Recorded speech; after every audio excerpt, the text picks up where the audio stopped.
Ciao a tutti amici di Passione Dolomiti, oggi è una bellissima giornata e siamo a Selva di Cadore, siamo precisamente a Pescul e questa è la partenza dell'impianto di risalita che ci porterà al ristoro Belvedere Cima Frattata.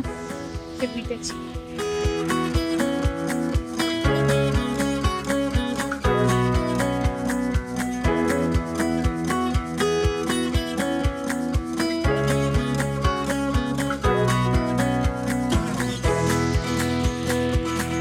Eccoci arrivati in cima, siamo arrivati al ristoro Belvedere, si trova proprio all'arrivo dell'impianto, il panorama da quassù è fantastico, abbiamo una splendida vista sul Telmo,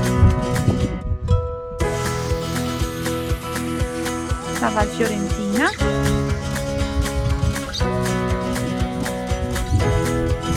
qua in cima si trova anche un bellissimo parco giochi, da quest'altra parte c'è un fantastico panorama sopra il lago di Alleghe,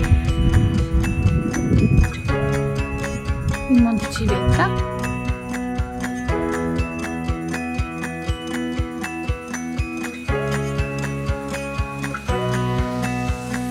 eccoci qua, lei è Michela, titolare del rifugio.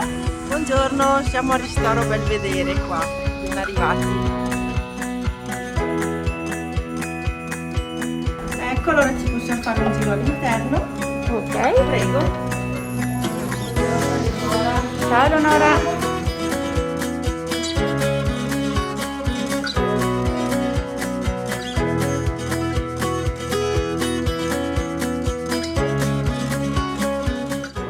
La nostra saletta in mansarda con vista. Direi vista spettacolare.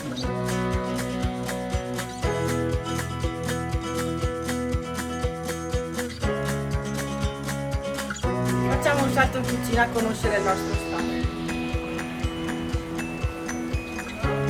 Ciao a tutti, ciao!